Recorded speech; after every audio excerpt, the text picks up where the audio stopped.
Hello students, I am Rajeshri ma'am. Today I am going to explain the lesson The Canterville Ghost, which is an extract from a short story The Canterville Ghost by the Irish writer Oscar Wilde. This is about an American family in the late 19th century. Though the little title of this book seems very scary, but there is nothing scary in the story. It is rather very humorous, where the ghost is scared by the owner with a trick. Now let's start with the lesson. There is a short introduction here. When Mr. Otis, a wealthy American, buys Canterville Chase, everyone warns him that the manor is haunted.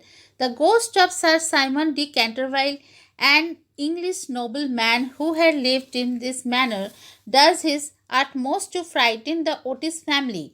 Read this passage to find out how the family deals with the unusual happenings in the manor.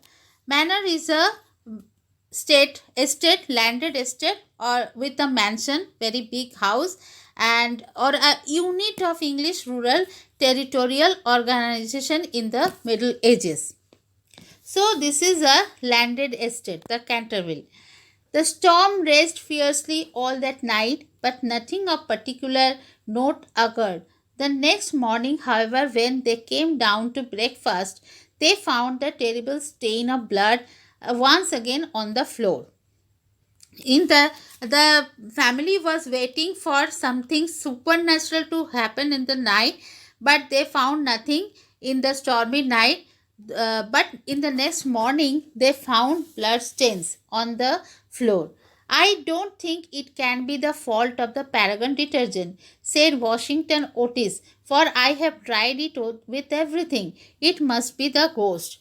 And he said, and they started actually, they had been warned by everyone so that they would not buy the mansion, but they didn't listen to anyone and bought it, because they were very brave or courageous family. But after seeing the blood stain, they started believing in ghosts rather. And the Mr. Otis also said that this must be the work of ghost. This blood stain, it is not of the Paragon detergent. Detergent, you know, the washing powder with which if you mix oil with detergent, then it turns red like blood. But he firmly believed that it was not the Paragon detergent. He accordingly rubbed out the stain a second time, but the second morning it appeared again. The third morning also it was there. Though the library had been locked up at night by Mr. Otis himself, the key carried upstairs, and he himself started locking the room, but the library, but the stains had come again and again. The whole family were now quite interested. Mr. Otis began to suspect that he had been too rigid in his denial of the existence of ghosts. Mrs. Otis expressed her intention of joining the Psychical Society, and Washington prepared a long letter to Messrs. Myers and Podmore on the subject of the permanence of sanguineous stains when connected with crime. And Mrs. Otis wanted to join Psychical Society, an organization that deals with supernatural phenomena. And Washington prepared a long letter to Messrs. Myers and Podmore, who dealt with the crimes. Messrs means the company which is run by two or more people, and sanguineous stains, mysterious blood stains on the floor. That night, all doubts about the objective existence of phantasmata were removed forever. But the night came when the mystery had been unsolved. Phantasmata means ghost. The day had been warm and sunny. In the cool of the evening, the whole family went out to drive. They did not return home till 9 o'clock, when they had a light supper. The conversation in no way turned upon ghosts. The subject discussed, as I have since learned from Mr. Otis, were merely such as form the ordinary conversation, such as the immense superiority of Miss Fanny Davenport over Sarah Bernhardt as an actress, the difficulty of obtaining green corn, buckwheat cakes, and hominy, even in the best English houses, the importance of Boston in the development of the world soul, the advantages of the baggage check system in railway traveling, and the sweetness of the New York accent as compared to the London drawl. And so they were discussing. First they had went out for a drive, a long drive, and came back to the manor till 9 o'clock, and they had a light supper and went on discussing about various things. Like there is a long sentence. You must notice the syntax because this is a long sentence which you might have this difficulty to understand. Here they were discussing about on first five subjects, and which is told in one sentence only. The subjects they were discussing: first of all, the superiority of Miss Fanny Davenport over Sarah Bernhardt as an actress. The second is the difficulty of obtaining green corn, buckwheat, cakes, and hominy. These are the delicacies of English houses. The importance of Boston in the development of the world soul. Boston is a city, of United States, and they were discussing about its development.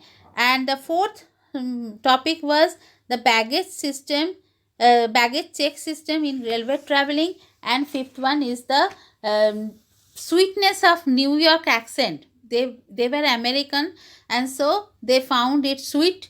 The New York accent is much sweeter than the London drawl. Drawl is the way of speaking with a long vowel sound. No mention at all was made of the supernatural, nor was Sir Simon de Canterville alluded to any way. Alluded means referred. He was not at all referred in their discussion. They were in a very light mood. Now there are three questions. What was not the fault of the Paragon detergent? The blood stain was not the fault of the Paragon detergent. By the third morning, what did the whole family become quite interested in? The next morning, the whole family was interested in the ghost and the blood stain. On what sort of a day did the family go out for a drive? The family went out for a drive in a very sunny morning. At 11 o'clock, the family retired, and by half past, all the lights were out. Retired, that means they finished their all household works and went for rest, went for bed. Sometime after, Mr. Otis was awakened by a curious noise in the corridor outside the room. It sounded like the clank of metal and seemed to be coming nearer every moment. He got up at once, struck a match, and looked at the time. And first, Mr. Otis heard a sound, a metal clank, the sound of a metal, and he struck a match and looked at the time. It was 1 o'clock. He was quite calm and felt his pulse, which was not at all feverish. That means he had no fever. He was not at all excited. The strange noise, and he was hearing the noise very clearly. The strange noise still continued. With it, he heard distinctly the sound of footsteps. He put on his slippers, took a small oblong phial out of his dressing case, and opened the door. And he took a oblong phial. Oblong means which is rectangular, but whose sides are irregular, unequal. And phial is a glass bottle.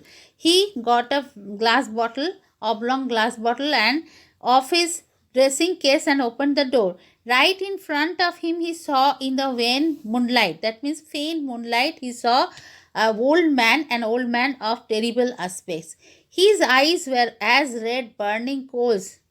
Long grey hair fell over his shoulders in matted coils. His garments, which were of antique cut, antique means very old, were soiled and ragged. That means he had a dirty and torn clothes. And from his wrists and ankles hung heavy manacles and rusty gyves. He was bound by a manacle and gyves, that means chains, by with which the prisoners are bound, and they were rusty. My dear sir, said Mr. Otis, I really must insist on your oiling those chains, and have brought you for that purpose a small bottle of the Tammany Rising Sun lubricator. Here you see the wit or presence of mind of Mr. Otis, and did not get afraid and offered the ghost the lubricator to lubricate his rusty manacles and gyves. And it is said to be completely effective upon one application, and there are several to that testimonials to that effect on the wrapper from some of our most eminent native divines. And he also explained him that it would work very immediately, it would work immediately, and it was prescribed by the native divines, that means American doctors. I shall leave it here for you by the bedroom candles, and will be happy to supply you with more. Should you require it? Should you require it? That means, do you want it?